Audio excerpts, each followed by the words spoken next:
En las tierras que hoy forman la República Dominicana, existe una hacienda cuyo nombre ha sido borrado de los mapas oficiales, pero permanece grabado en la memoria colectiva como la Hacienda Maldita.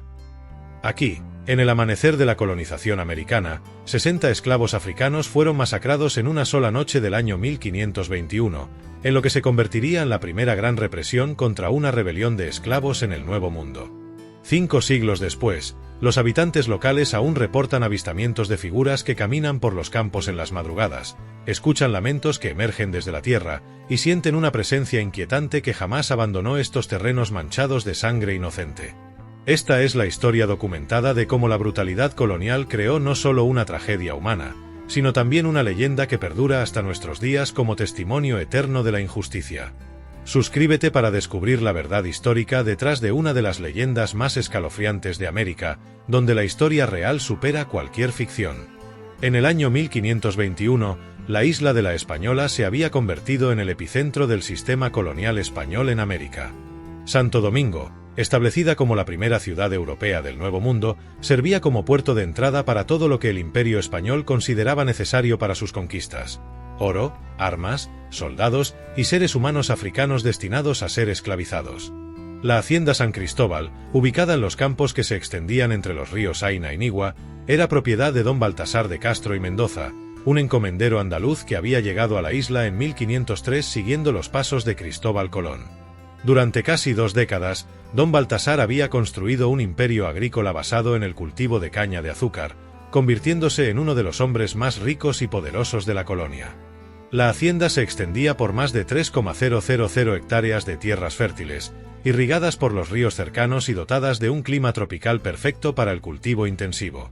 Sus edificaciones principales incluían una casa patronal de 2 pisos construida en piedra coralina, bodegas para almacenar la melaza, un ingenio azucarero con la maquinaria más avanzada de la época y los barracones donde vivían hacinados más de 200 esclavos africanos. El sistema de esclavitud en Santo Domingo en 1521 era aún más brutal que el que se desarrollaría en siglos posteriores. Los primeros esclavos africanos habían llegado a la isla alrededor de 1502, traídos directamente desde los puertos de Sevilla después de haber sido domesticados en la península ibérica. Sin embargo, a partir de 1510, comenzaron a llegar cargamentos directos desde África, trayendo consigo hombres y mujeres que aún conservaban vívidas las memorias de su libertad perdida. Los 200 esclavos de la hacienda San Cristóbal provenían de diferentes regiones africanas. 80 de ellos eran wolofes del actual Senegal, 60 eran bantúes del Congo, 40 procedían de la región de Guinea, y los 20 restantes eran una mezcla de etnias capturadas en las guerras tribales que los mercaderes portugueses fomentaban para asegurar el suministro constante de mano de obra. La jornada laboral comenzaba antes del amanecer y se extendía hasta bien entrada la noche. Los esclavos trabajaban en turnos rotatorios en el corte de caña, el transporte de los tallos hasta el ingenio, la alimentación de los hornos que hervían la melaza y el mantenimiento de la maquinaria. Durante la época de cosecha, que duraba 6 meses al año, era común que trabajaran 18 horas consecutivas con apenas 2 pausas para consumir una comida compuesta de maíz hervido y agua. Don Baltasar había establecido un sistema de castigos que superaba en crueldad a cualquier cosa documentada en otras colonias de la época. Los esclavos que llegaban tarde al trabajo recibían 50 latigazos públicos. Aquellos sorprendidos descansando durante las labores eran marcados con hierros candentes. Los que intentaban huir y eran capturados perdían un pie como advertencia para los demás. Pero el elemento más siniestro del sistema de don Baltasar era su práctica de ejemplos pedagógicos. Cada mes, elegía aleatoriamente a un esclavo para someterlo a torturas públicas extremas, sin que la víctima hubiera cometido falta alguna. El objetivo era mantener un clima de terror constante que desalentara cualquier pensamiento de resistencia. Los barracones donde vivían los esclavos eran construcciones de madera y barro sin ventanas, donde se hacinaban hasta 20 personas en espacios diseñados para 8. Durante la noche, el calor tropical, la humedad y la falta de ventilación convertían estas estructuras en hornos humanos donde la supervivencia dependía de la resistencia física individual. Las mujeres esclavas se enfrentaban a una doble brutalidad. Además del trabajo forzado en los campos, eran sistemáticamente violadas por don Baltasar, sus capataces y ocasionalmente por visitantes a la hacienda. Los niños nacidos de estas violaciones eran separados de sus madres al cumplir 5 años y vendidos a otras plantaciones, o entrenados como sirvientes domésticos en la casa principal. Entre los 200 esclavos de la hacienda había 60 hombres que se destacaban por su fortaleza física, su inteligencia y su capacidad de liderazgo. La mayoría eran guerreros capturados en batallas tribales, príncipes menores de reinos africanos o artesanos especializados que habían gozado de posiciones respetadas en sus comunidades originales. Estos 60 hombres se habían convertido, sin saberlo, en el núcleo de una resistencia que estaba a punto de estallar de la manera más violenta posible. Durante el año 1521, las tensiones en la hacienda San Cristóbal habían alcanzado niveles insostenibles. Los esclavos habían comenzado a organizarse secretamente, compartiendo información sobre los movimientos de los capataces, coordinando actos de sabotaje menores y planificando algo que nadie en la historia colonial había intentado antes: una rebelión armada que buscaría no solo la libertad personal, sino la destrucción completa del sistema que los oprimía. La presión había llegado al límite, y la explosión era inevitable. ¿Estás preparado para conocer cómo 60 hombres desesperados se organizaron para desafiar por primera vez el poder colonial español en América? Entre los 200 esclavos de la hacienda San Cristóbal, emergieron 3 líderes naturales cuyas personalidades y experiencias los convirtieron en los arquitectos de la rebelión más audaz que se había gestado en el Nuevo Mundo. Sus nombres han llegado hasta nosotros a través de los documentos judiciales que registraron su captura y ejecución: Mamadou de Senegal, Noci del Congo y Kofi de Guinea. Mamadou era un hombre de 32 años que había sido príncipe menor del reino Wolof antes de ser capturado durante una guerra contra los mandingos en 1518. Media casi 6 pies de altura, poseía una musculatura desarrollada por años de entrenamiento militar y mantenía la postura aristocrática que había aprendido en la corte de su padre. Sus ojos, descritos por los cronistas como penetrantes e inteligentes, reflejaban una dignidad que 3 años de esclavitud no habían logrado quebrar. En África, Mamadou había comandado un regimiento de 200 guerreros, conocía las tácticas militares de su época y había estudiado las estrategias de guerra que su pueblo había desarrollado durante siglos de conflictos tribales. Hablaba 4 idiomas africanos y había aprendido español con una rapidez que sorprendió incluso a don Baltasar, quien inicialmente lo había considerado para tareas administrativas. Durante sus 3 años en la hacienda, Mamadou había observado meticulosamente las rutinas de los capataces, había memorizado los horarios de los guardias, y había identificado las debilidades del sistema de seguridad que don Baltasar creía impenetrable. Más importante aún, había ganado el respeto absoluto de los otros esclavos africanos, quienes reconocían en él la autoridad natural de un líder nato. Noci del Congo tenía 28 años y provenía de una familia de herreros especializados en la fabricación de armas. En su tierra natal, había sido reconocido como uno de los mejores artesanos metalúrgicos de su región, capaz de forjar espadas, lanzas y hachas de guerra que rivalizar con cualquier arma europea. Su conocimiento técnico lo había convertido en indispensable para el mantenimiento de la maquinaria del ingenio azucarero. La habilidad de Noci para trabajar el metal había llamado la atención de don Baltasar, quien le había asignado un taller improvisado donde reparaba las piezas rotas del ingenio y fabricaba herramientas agrícolas. Esta posición privilegiada le había proporcionado acceso a materiales y herramientas que otros esclavos jamás podrían obtener: hierro, carbón, fuego y, lo más importante, tiempo sin supervisión directa. Durante meses, Noci había estado fabricando secretamente armas rudimentarias que ocultaba en lugares estratégicos alrededor de la hacienda. Cuchillos forjados a partir de piezas de maquinaria, puntas de lanza hechas con fragmentos de hierro y hachas improvisadas que podían ser mortalmente efectivas en combate cercano. Su arsenal secreto incluía suficientes armas para equipar a los 60 hombres más fuertes y decididos de la hacienda. El tercer líder era Kofi de Guinea, un hombre de 25 años que había sido capturado mientras servía como consejero espiritual en su comunidad original.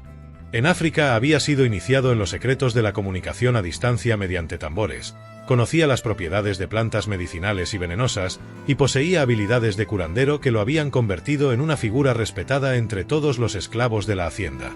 Kofi había establecido una red de comunicación secreta entre los diferentes grupos étnicos de esclavos, superando las barreras lingüísticas mediante códigos de tambores, señales gestuales y canciones de trabajo que contenían mensajes ocultos. Su capacidad para unificar a wolofes, bantúes y guineanos en una causa común había sido fundamental para crear la cohesión necesaria para planificar una rebelión. Además, Kofi había identificado y preparado plantas venenosas nativas de la isla que podían ser utilizadas para envenenar las fuentes de agua de los capataces, incapacitar los caballos que se usaban para perseguir esclavos fugitivos y crear pociones que incrementaran la resistencia física de los rebeldes durante el combate. La estrategia que estos tres líderes desarrollaron durante meses de planificación secreta era devastadoramente simple: atacar simultáneamente todos los puntos vulnerables de la hacienda durante la madrugada del 26 de diciembre de 1521, cuando los capataces estarían relajados después de las celebraciones navideñas. El plan incluía 4 fases consecutivas. Primero, Kofi y sus seguidores envenenarían las fuentes de agua y los alimentos de los capataces para debilitar su capacidad de respuesta. Segundo, Nozi lideraría un grupo de 20 hombres armados para tomar control del arsenal donde se guardaban las armas de fuego de la hacienda. Tercero, Mamadou dirigiría el ataque principal contra la casa patronal para capturar o eliminar a Don Baltasar y su familia.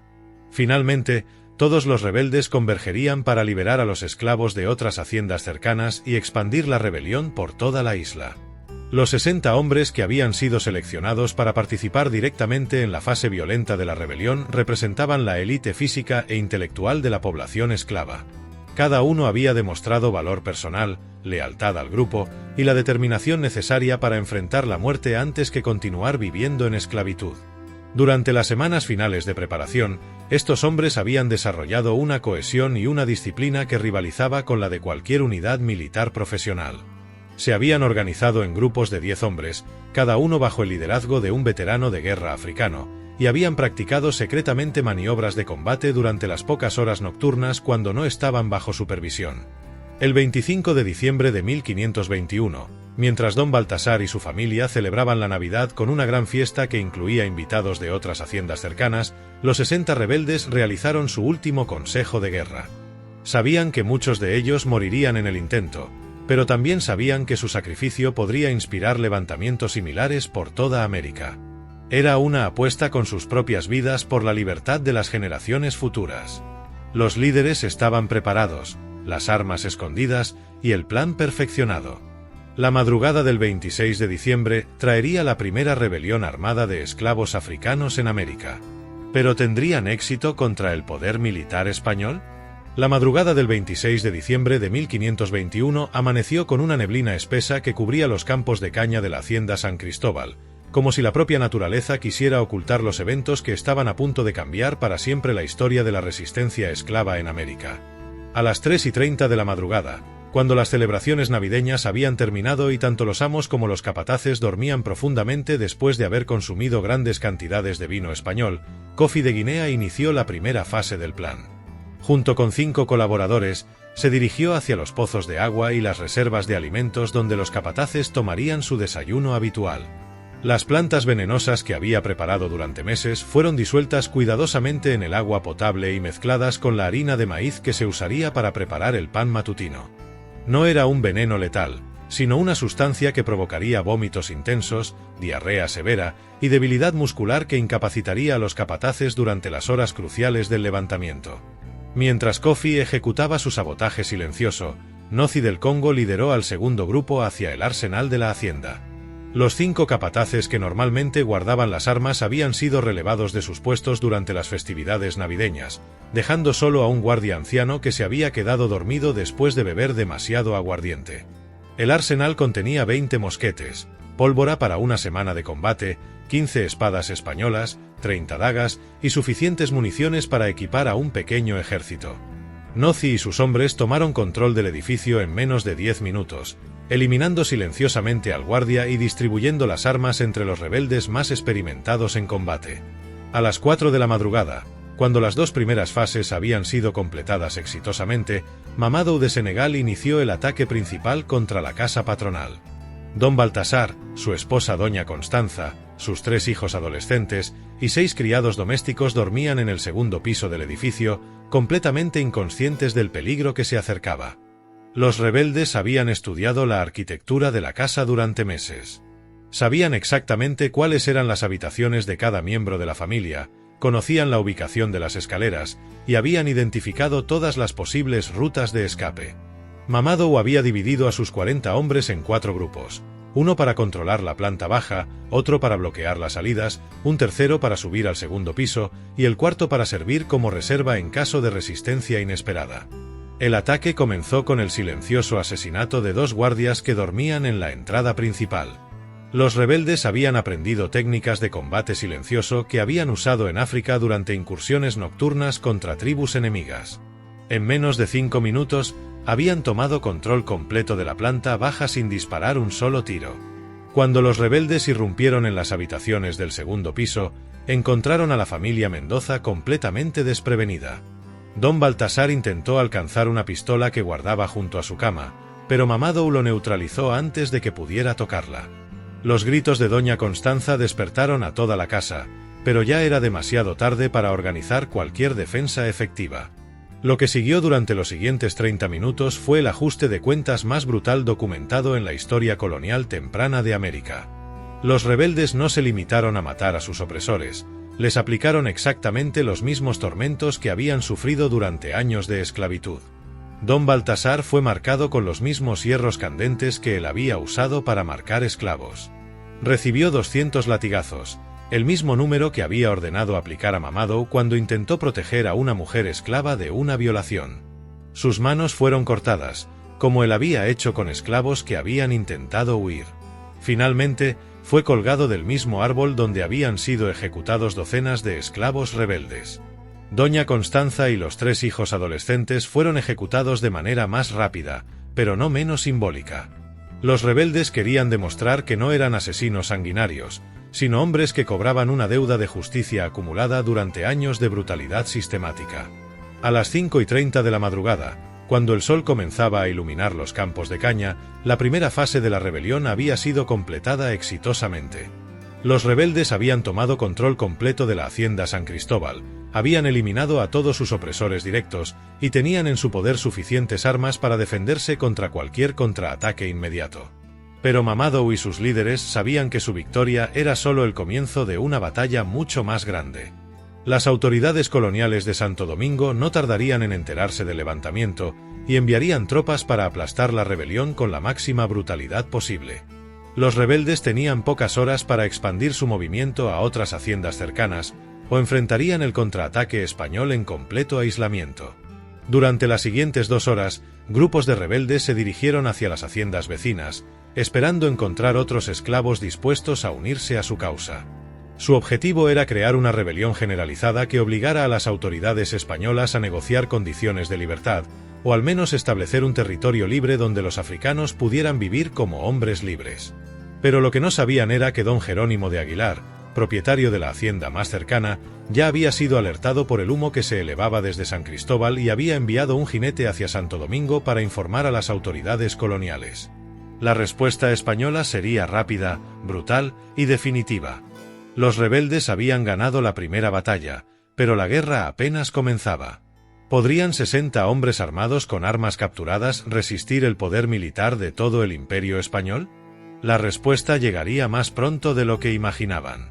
La noticia del levantamiento en la hacienda San Cristóbal llegó a Santo Domingo a las 9 de la mañana del 26 de diciembre de 1521, llevada por un jinete que había cabalgado sin descanso desde las haciendas cercanas. El mensaje era devastadoramente simple. Los esclavos africanos se habían alzado en armas, habían masacrado a una familia española completa y amenazaban con expandir su rebelión a toda la isla. El gobernador Diego Colón, hijo del descubridor de América, recibió la noticia mientras asistía a una misa especial de Navidad en la Catedral Primada.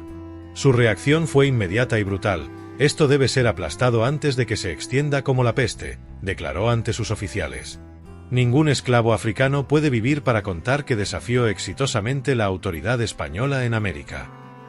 En menos de 2 horas, Diego Colón había organizado la respuesta militar más rápida y contundente que se había visto en la historia colonial temprana. 300 soldados españoles veteranos, 150 colonos armados, 50 caballeros montados y 200 indios taínos que habían sido entrenados como auxiliares militares fueron movilizados hacia la hacienda San Cristóbal. La expedición punitiva estaba comandada por el capitán Gonzalo Fernández de Oviedo, un militar con experiencia en las guerras de Granada que había llegado a América en 1514 buscando gloria y fortuna. Fernández de Oviedo había participado en las campañas de pacificación de las tribus indígenas rebeldes y conocía las tácticas de guerra irregular que serían necesarias para aplastar una rebelión de esclavos. «Señores», les dijo Fernández de Oviedo a sus oficiales mientras marchaban hacia la hacienda, «enfrentamos la primera rebelión de africanos en el Nuevo Mundo. Si permitimos que tenga éxito, inspirará levantamientos similares en todas las colonias españolas. Por tanto, no puede haber supervivientes, no puede haber clemencia y no puede haber testimonios que alienten futuras rebeliones». Mientras tanto, en la hacienda San Cristóbal, Mamado y sus lugartenientes habían organizado defensas desesperadas esperando el contraataque español que sabían era inevitable. Los 60 rebeldes se habían fortificado en los edificios principales de la hacienda, habían distribuido las armas capturadas y habían preparado posiciones defensivas que les permitirían resistir un sitio prolongado. Pero su situación estratégica era desesperante. No tenían comunicación con el exterior, sus municiones eran limitadas, sus provisiones de alimentos durarían apenas unos días y, lo más importante, los intentos de expandir la rebelión a otras haciendas habían fracasado. Los esclavos de las propiedades vecinas, aterrorizados por las posibles represalias, habían rechazado unirse al levantamiento. A las 2 de la tarde del 27 de diciembre, las tropas españolas llegaron a los alrededores de la hacienda San Cristóbal y establecieron un cerco militar completo alrededor de la propiedad. Fernández de Oviedo había ordenado que ningún rebelde pudiera escapar vivo, pero también quería evitar un asedio prolongado que pudiera inspirar simpatía hacia los rebeldes entre otros esclavos de la isla. La táctica elegida fue devastadoramente efectiva: incendiar sistemáticamente todos los edificios de la hacienda mientras los rebeldes estaban refugiados en su interior. Los soldados españoles rodearon cada construcción con antorchas, creando un infierno que no permitía ni escape ni supervivencia. Mamado y sus hombres comprendieron inmediatamente que no había posibilidad de victoria militar ni de negociación. Estaban completamente rodeados, superados numéricamente 10-1, y enfrentaban enemigos con superior entrenamiento militar y mejores armas. Su única opción era morir luchando, pero habían decidido hacer que su sacrificio tuviera el mayor significado posible. «Hermanos», declaró Mamado durante el último consejo de guerra, «sabíamos que este día llegaría. Hemos vivido como esclavos, pero moriremos como hombres libres. Que nuestras muertes inspiren a otros africanos a continuar luchando por la libertad». La batalla final comenzó a las 4 de la tarde y duró hasta bien entrada la noche. Los rebeldes lucharon con una ferocidad desesperada que sorprendió incluso a los veteranos españoles. Utilizaron cada bala, cada flecha, cada cuchillo hasta el último momento, convirtiendo cada habitación de la hacienda en una fortaleza individual que tuvo que ser conquistada metro a metro. Noci del Congo murió defendiendo el arsenal que había capturado, resistiendo durante 2 horas contra oleadas sucesivas de soldados españoles. Kofi de Guinea pereció en la casa principal, rodeado por los documentos de la hacienda que había estado quemando para eliminar evidencias que pudieran comprometer a otros esclavos. Mamadou de Senegal fue el último en caer, luchando solo contra 5 soldados en el patio central de la hacienda hasta que una bala de mosquete terminó con su resistencia heroica. Cuando finalmente se extinguieron los últimos focos de resistencia, los soldados españoles encontraron los cuerpos de los 60 rebeldes distribuidos por toda la hacienda. Ninguno había intentado rendirse, ninguno había suplicado clemencia, y ninguno había proporcionado información sobre posibles cómplices en otras propiedades. Fernández de Oviedo, impresionado a pesar de sí mismo por el valor demostrado por los rebeldes, escribió en su informe oficial al gobernador: «Estos africanos han luchado con un valor que honraría a cualquier soldado español. Pero precisamente por eso, su ejemplo debe ser borrado completamente de la memoria, para que no inspire futuras rebeliones». Con esas palabras, Fernández de Oviedo había pronunciado la sentencia que convertiría la hacienda San Cristóbal en la hacienda maldita, un lugar donde la memoria oficial sería suprimida, pero donde la memoria popular conservaría para siempre el recuerdo de 60 hombres que prefirieron morir libres antes que vivir esclavos. Los 60 héroes habían muerto, pero su sacrificio apenas comenzaba a tener consecuencias. ¿Cómo reaccionarían las autoridades coloniales para asegurar que esta historia nunca inspirara a otras rebeliones? En los días inmediatamente posteriores a la masacre de los 60 rebeldes, las autoridades coloniales de Santo Domingo iniciaron la operación de supresión histórica más sistemática que se había documentado en América. El objetivo era simple pero ambicioso: borrar completamente de la memoria colectiva cualquier rastro de levantamiento que pudiera inspirar futuras rebeliones de esclavos. El 30 de diciembre de 1521, apenas 4 días después del final de la rebelión, el gobernador Diego Colón promulgó un decreto oficial que prohibía bajo pena de muerte mencionar los eventos ocurridos en la hacienda San Cristóbal. El documento, conservado en los Archivos Generales de Indias en Sevilla, establecía que ningún habitante de esta isla podrá hablar, escribir o de cualquier manera recordar los recientes disturbios causados por ciertos negros rebeldes, bajo pena de 200 latigazos y destierro perpetuo. Simultáneamente, se ordenó la destrucción física de todos los edificios de la hacienda. Los soldados españoles derribaron sistemáticamente la casa patronal, los barracones de esclavos, el ingenio azucarero y cualquier construcción que pudiera servir como recordatorio físico de lo ocurrido. Los escombros fueron dispersados y las tierras fueron oficialmente declaradas malditas e improductivas para cualquier uso agrícola. Pero la medida más siniestra fue el tratamiento dado a los cuerpos de los 60 rebeldes muertos. En lugar de permitir que fueran enterrados según las tradiciones africanas o cristianas, los cadáveres fueron arrojados en una fosa común sin marcación, ubicada en el centro de lo que había sido el patio principal de la hacienda. Sobre esta fosa se vertió cal viva para acelerar la descomposición y se plantaron espinos que impedirían cualquier intento futuro de crear un lugar de peregrinación. Diego Colón había ordenado estas medidas extremas porque comprendía perfectamente el peligro que representaba la memoria del levantamiento. En 1521, la población esclava de Santo Domingo ya superaba los 15,000 individuos, mientras que los colonos españoles apenas sumaban 3,000 personas. Si la historia de los 60 rebeldes se extendía e inspiraba a otros levantamientos, la supervivencia misma de la colonia estaría en peligro. La estrategia de supresión incluía también medidas preventivas para evitar futuras rebeliones. Se promulgaron las primeras leyes de esclavos de América, que establecían restricciones draconianas para la población africana. Prohibición absoluta de reunirse en grupos de más de 3 personas, confiscación de cualquier objeto que pudiera usarse como arma. Establecimiento de toques de queda que confinaban a los esclavos a sus alojamientos desde el atardecer hasta el amanecer. Además, se creó el primer sistema de espionaje interno documentado en las colonias americanas. Esclavos seleccionados por su lealtad recibían pequeños privilegios a cambio de informar sobre conversaciones, reuniones o comportamientos sospechosos entre sus compañeros. Este sistema de delación convirtió la desconfianza en una herramienta de control tan efectiva como las cadenas físicas. Sin embargo, las autoridades españolas subestimaron gravemente la capacidad de la cultura oral africana para preservar memorias prohibidas. A pesar de las amenazas de muerte, los esclavos de Santo Domingo comenzaron a desarrollar códigos secretos para transmitir la historia de los 60 héroes sin usar palabras que pudieran ser detectadas por los informantes. Las canciones de trabajo, los ritmos de tambores, las ceremonias religiosas sincréticas que mezclaban elementos africanos con rituales católicos, y hasta los patrones de las danzas tradicionales se convirtieron en vehículos para preservar la memoria de la rebelión. Los nombres de Mamadou, Nozi y Kofi fueron transformados en figuras míticas que representaban la resistencia eterna contra la opresión.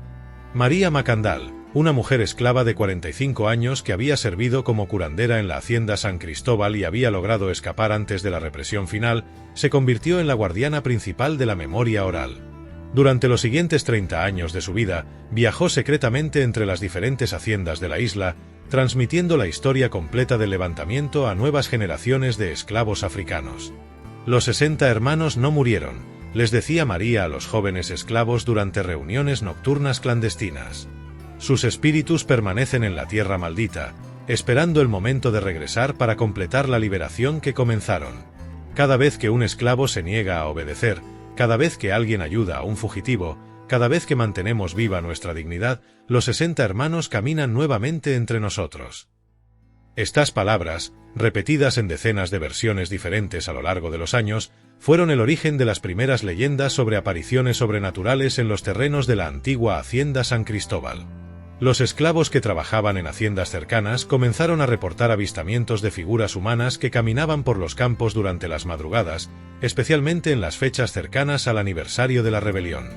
Los propios colonos españoles comenzaron a notar fenómenos inexplicables en la región. Los terrenos de la antigua hacienda permanecían estériles a pesar de su aparente fertilidad. Los animales domésticos se negaban a pastar en esas tierras. Los viajeros que pasaban por la zona durante las noches reportaban escuchar lamentos, gritos y ruidos de combate que parecían provenir del subsuelo. En 1535, apenas 14 años después de la masacre, las autoridades coloniales oficialmente renombraron la región como Tierras Baldías de Santo Cristo, eliminando cualquier referencia a la hacienda original. Pero en la lengua popular, tanto entre esclavos como entre colonos, el lugar había adquirido ya el nombre que conservaría durante siglos: la Hacienda Maldita. El silencio oficial había sido impuesto, pero la memoria popular era más fuerte que cualquier decreto. ¿Cómo evolucionarían las leyendas sobre los espíritus de los 60 rebeldes durante los siglos siguientes? Durante los 3 siglos que siguieron a la masacre de 1521, las leyendas sobre la Hacienda Maldita evolucionaron desde simples rumores entre esclavos hasta convertirse en parte integral del folclore dominicano. Generación tras generación de habitantes locales reportó encuentros sobrenaturales que mantenían viva la memoria de los 60 rebeldes muertos, transformando una tragedia histórica en una presencia eterna que se negaba a ser olvidada. El primer avistamiento documentado oficialmente ocurrió en 1598, 77 años después de la masacre, cuando el padre Bartolomé de las Casas registró en sus crónicas el testimonio de un comerciante español llamado Pedro Vázquez. Vázquez afirmaba haber visto una procesión de hombres negros caminando en formación militar por los campos de la antigua hacienda durante una noche de luna nueva.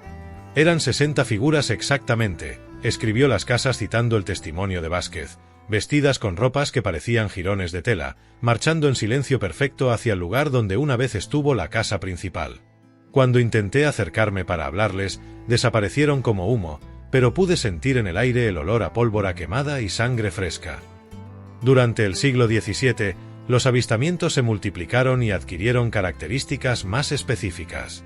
Los testigos comenzaron a identificar figuras individuales entre las apariciones, describiendo hombres de gran estatura que portaban armas primitivas y mantenían la postura orgullosa de guerreros. 3 figuras se repetían con particular frecuencia en los testimonios: un hombre alto que parecía comandar a los otros, un individuo robusto que siempre aparecía cerca de lo que había sido la herrería, y una figura más joven que a menudo era vista comunicándose con las otras mediante gestos. María Esperanza, una mujer libre descendiente de esclavos que vivió entre 1642 y 1718, se convirtió en la cronista más detallada de estos fenómenos. Durante más de 50 años, recopiló testimonios de campesinos, viajeros, sacerdotes y hasta funcionarios coloniales que habían experimentado encuentros inexplicables en las tierras malditas. Según los registros de María Esperanza, las apariciones seguían patrones específicos que se repetían con precisión matemática. Los espíritus aparecían exclusivamente durante las noches sin luna, siempre entre las 3 y las 5 de la madrugada, y únicamente en fechas relacionadas con el aniversario de la rebelión, el 26 de diciembre, el 27 de diciembre y ocasionalmente durante la semana entre Navidad y Año Nuevo. Los 60 hermanos marchan eternamente hacia la batalla que nunca pudieron completar, escribió María Esperanza en sus memorias. Sus espíritus permanecen atados a esta tierra porque murieron con una misión inconclusa: liberar a todos los africanos de las cadenas de la esclavitud. Solo descansarán cuando ya no exista ni un solo hombre esclavizado en estas tierras. Durante el siglo XVIII, cuando la población de esclavos en Santo Domingo había crecido hasta superar los 40,000 individuos, las leyendas sobre la Hacienda Maldita adquirieron un significado político más directo. Los líderes de las comunidades cimarronas, esclavos fugitivos que habían establecido comunidades libres en las montañas, comenzaron a usar las historias de los espíritus vengadores como herramientas de reclutamiento y motivación. Macandal, el famoso líder cimarrón que organizó múltiples rebeliones entre 1751 y 1758, solía llevar a sus seguidores en peregrinaciones nocturnas a las tierras malditas. Durante estas visitas, realizaba ceremonias que mezclaban elementos religiosos africanos con rituales católicos, invocando a los espíritus de los 60 rebeldes para que bendijeran las nuevas luchas por la libertad. «Hermanos muertos», decía Macandal dirigiéndose hacia la fosa común donde habían sido enterrados los rebeldes, «vuestro sacrificio no fue en vano. Cada esclavo que hoy respira libre en las montañas lleva vuestro espíritu en su corazón. Cada cadena que rompemos es una victoria póstuma que añadimos a vuestra gloria eterna». Los testimonios de avistamientos se intensificaron dramáticamente durante la época de la Revolución Haitiana, 1791 a 1804, cuando las luchas por la independencia en la parte occidental de la isla crearon un clima de expectativa y agitación entre todos los esclavos del Caribe. Los habitantes de las regiones cercanas a la Hacienda Maldita reportaron apariciones casi nocturnas, como si los espíritus de los 60 rebeldes estuvieran respondiendo al llamado de la libertad que finalmente se había materializado en Haití. En 1803, durante los últimos meses de la Guerra de Independencia haitiana, ocurrió el avistamiento más extraordinario documentado en 3 siglos de leyendas. Un grupo de 30 esclavos que huía hacia territorio haitiano para unirse a las tropas de Toussaint Louverture afirmó haber sido guiado a través de territorio español por 60 guerreros negros que conocían todos los caminos secretos y todas las patrullas españolas. El líder de este grupo de fugitivos, un hombre llamado Jean Baptiste que más tarde se convirtió en oficial del ejército haitiano, juró hasta su muerte que los 60 espíritus lo habían acompañado durante todo el viaje de 6 días desde Santo Domingo hasta la frontera haitiana. Marchaban en formación militar perfecta, declaró años después, y nunca hablaron con palabras, pero yo entendía perfectamente sus instrucciones. Me mostraron fuentes de agua escondidas, senderos que evitaban las patrullas españolas y lugares seguros para descansar durante el día. Después de la independencia de Haití en 1804, cuando la esclavitud fue abolida oficialmente en toda la isla, los avistamientos en la Hacienda Maldita cambiaron de carácter. Los testigos comenzaron a reportar que las figuras de los 60 rebeldes parecían más pacíficas, menos agitadas, como si hubieran encontrado cierto grado de descanso al saber que su objetivo final había sido cumplido. Sin embargo, las apariciones no cesaron completamente. Los campesinos de la región continuaron reportando encuentros esporádicos, pero ahora describían a los espíritus como guardianes protectores que ayudaban a viajeros perdidos, alertaban sobre peligros naturales y ocasionalmente intervenían para proteger a descendientes de esclavos que enfrentaban injusticias. La abolición de la esclavitud había cambiado la naturaleza de las apariciones, pero no las había eliminado. ¿Qué nuevos significados adquirirían las leyendas de la Hacienda Maldita durante los siglos XIX y XX? Con la llegada del siglo XX, las leyendas de la Hacienda Maldita enfrentaron el desafío de sobrevivir en una época de modernización, escepticismo científico y cambios sociales que amenazaban con relegar las tradiciones orales al olvido. Sin embargo, lejos de desaparecer, los testimonios sobre fenómenos inexplicables en las tierras donde murieron los 60 rebeldes se adaptaron a los nuevos tiempos, ganando incluso mayor credibilidad al ser reportados por testigos educados, funcionarios gubernamentales y profesionales urbanos. En 1923, el doctor Raphaël Espaillat, un médico formado en París que había regresado a Santo Domingo para establecer una clínica rural, se convirtió involuntariamente en uno de los testigos más influyentes de la época moderna. Espaillat, un hombre de 34 años conocido por su racionalismo científico y su escepticismo hacia las supersticiones campesinas, había establecido su clínica en las cercanías de la antigua Hacienda Maldita para atender a las comunidades agrícolas de la región. Durante la madrugada del 26 de diciembre de 1923, exactamente 402 años después de la masacre original, el doctor Espaillat fue despertado por los gritos de una mujer que pedía auxilio médico urgente para su hijo gravemente enfermo.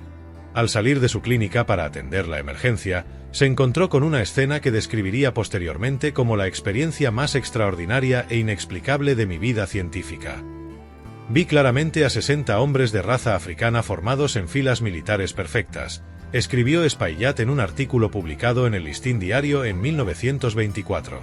Vestían ropas que parecían de época colonial, portaban armas primitivas, y mantenían una disciplina que habría envidiado cualquier regimiento militar moderno. Marchaban en silencio absoluto hacia el centro de los campos, donde desaparecieron gradualmente como si la propia tierra los hubiera absorbido. Lo más impactante del testimonio del doctor Espaillat fue su descripción detallada de los rostros individuales que había logrado observar. No eran figuras espectrales o etéreas, insistía. Eran hombres con facciones distintivas, expresiones de determinación que trascendían la muerte y una dignidad que me hizo sentir pequeño por haber dudado de su existencia durante tantos años. El testimonio de un profesional respetado como Espaillat legitimó las leyendas populares ante sectores de la sociedad que tradicionalmente las habían descartado como folclore ignorante. Periódicos de la capital comenzaron a publicar investigaciones sobre la historia real de la rebelión de 1521, recuperando documentos coloniales que habían permanecido enterrados en archivos gubernamentales durante siglos. En 1934, el arqueólogo estadounidense Samuel Kirkland Lathrop Contratado por la Universidad de Harvard para estudiar sitios precolombinos en República Dominicana, decidió investigar científicamente las tierras de la antigua Hacienda Maldita después de escuchar repetidamente las leyendas locales durante su trabajo de campo. Lathrep organizó la primera excavación arqueológica sistemática del sitio, esperando encontrar evidencias materiales que pudieran explicar racionalmente los fenómenos reportados durante 4 siglos. Sus descubrimientos fueron más perturbadores de lo que había anticipado. Hemos localizado una fosa común que contiene restos humanos de aproximadamente 60 individuos, escribió Lathrep en su informe a Harvard. La disposición de los esqueletos sugiere que fueron arrojados sin ceremonias, y el análisis de los huesos indica muertes violentas ocurridas simultáneamente. Más inquietante aún, hemos encontrado evidencias de que el sitio ha sido visitado regularmente durante siglos por personas que dejaron ofrendas rituales. Entre los objetos encontrados en las excavaciones había velas consumidas, flores marchitas, pequeñas figuras talladas en madera, monedas de diferentes épocas y cartas escritas en criollo haitiano que contenían peticiones de ayuda dirigidas a los 60 hermanos guardianes. La evidencia arqueológica confirmaba que las tierras malditas habían funcionado durante siglos como un sitio de peregrinación secreto para personas que buscaban la intercesión de los espíritus rebeldes. Durante los años 1940, los avistamientos adquirieron características nuevas que reflejaban las tensiones políticas de la época. La dictadura de Rafael Leónidas Trujillo había intensificado la represión contra cualquier forma de organización o protesta social, creando un clima de miedo que recordaba los peores momentos del periodo colonial. En este contexto, los campesinos de la región comenzaron a reportar que los espíritus de los 60 rebeldes aparecían específicamente para proteger a personas que estaban siendo perseguidas por las autoridades trujillistas. Múltiples testimonios describían apariciones de los guerreros fantasmas que guiaban a opositores políticos hacia refugios seguros, alertaban sobre redadas policiales inminentes o simplemente proporcionaban compañía protectora a familias que vivían bajo amenaza. Carmen Batista, una maestra rural que había sido marcada como subversiva por enseñar historia dominicana real en lugar de la versión oficial promovida por la dictadura, juró que los espíritus de la Hacienda Maldita la habían salvado de ser capturada por la policía secreta en 3 ocasiones diferentes durante 1947 y 1948. Aparecían cuando yo más los necesitaba, declaró Batista años después del fin de la dictadura. Nunca hablaban, pero yo podía sentir su presencia protectora. Me mostraban senderos ocultos, me advertían sobre peligros y me daban la fortaleza espiritual necesaria para continuar resistiendo. Eran guerreros que habían aprendido que la lucha por la libertad no termina con la muerte física.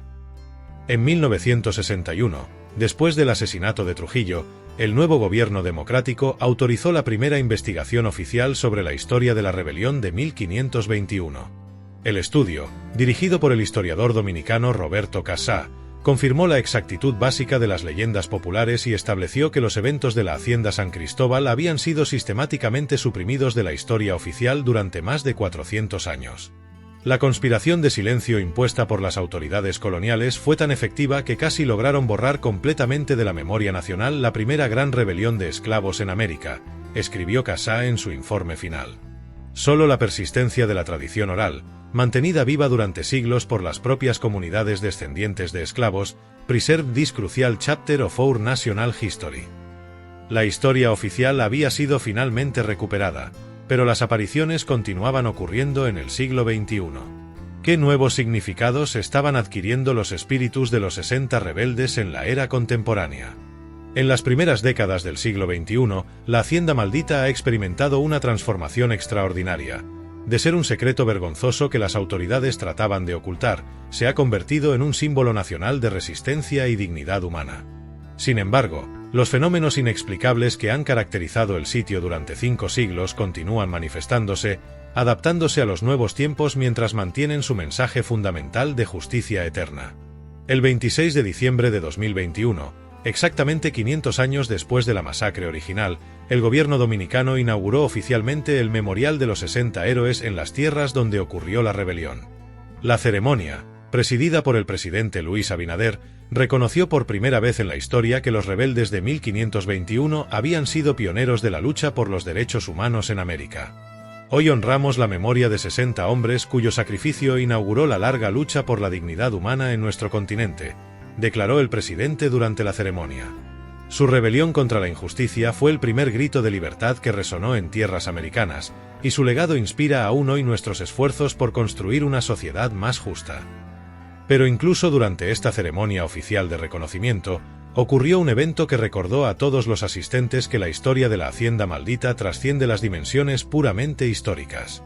Múltiples testigos, incluyendo funcionarios gubernamentales, periodistas y cámaras de televisión, registraron la aparición simultánea de 60 columnas de vapor que se elevaron desde el suelo exactamente a las 3:30 de la madrugada, la misma hora en que había comenzado la rebelión 5 siglos antes. El doctor Miguel Ángel Ceará Attón, director del Instituto de Investigaciones Paranormales de la Universidad Autónoma de Santo Domingo, ha documentado más de 200 casos de avistamientos en la Hacienda Maldita entre 2000 y 2023. Su investigación, publicada en el Journal of Caribbean Studies, presenta evidencia que desafía las explicaciones convencionales sobre los fenómenos reportados. Los testimonios contemporáneos mantienen una consistencia extraordinaria con las descripciones históricas, explica Ceará Attón.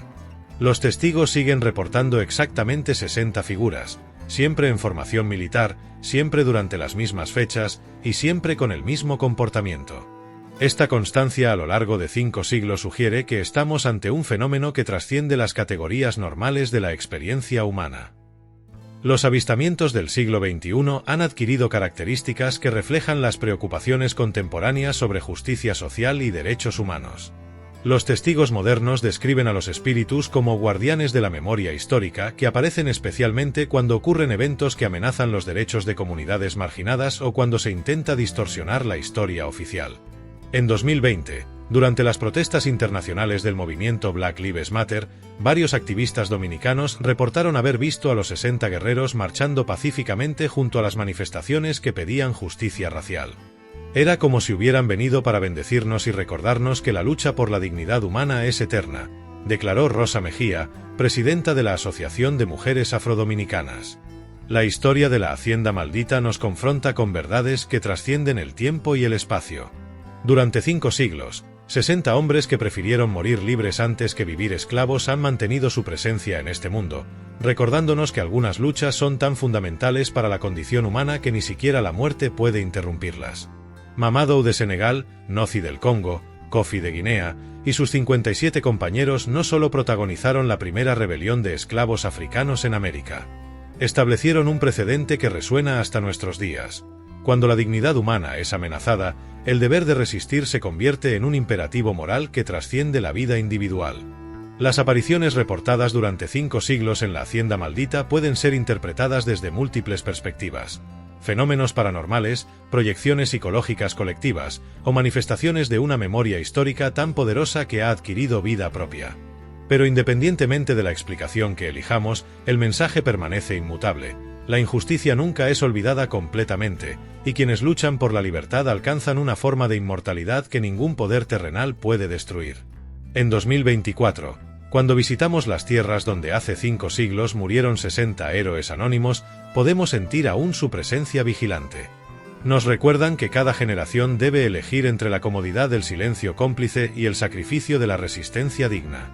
Nos enseñan que la verdadera libertad no es solo la ausencia de cadenas físicas, sino la presencia de una dignidad que nadie puede quitarnos. Los 60 guerreros de la Hacienda Maldita continúan caminando entre nosotros cada vez que alguien se niega a aceptar la injusticia, cada vez que una voz se alza contra la opresión, cada vez que recordamos que la libertad es un derecho que se conquista, se defiende y se transmite como herencia sagrada a las generaciones futuras. Su rebelión de una sola noche se ha convertido en una revolución de 5 siglos que continuará hasta que ya no exista ni un solo ser humano que viva bajo cualquier forma de esclavitud física, mental o espiritual. Si esta historia de resistencia eterna te ha conmovido, compártela para mantener viva la memoria de quienes dieron sus vidas por la dignidad de todos. Suscríbete para más historias que revelan cómo el coraje de unos pocos puede cambiar el destino de muchos. ¿Has tenido alguna experiencia que te haga creer en la persistencia del espíritu humano más allá de la muerte? Comparte tu historia en los comentarios y únete a esta comunidad que honra la memoria de los héroes olvidados.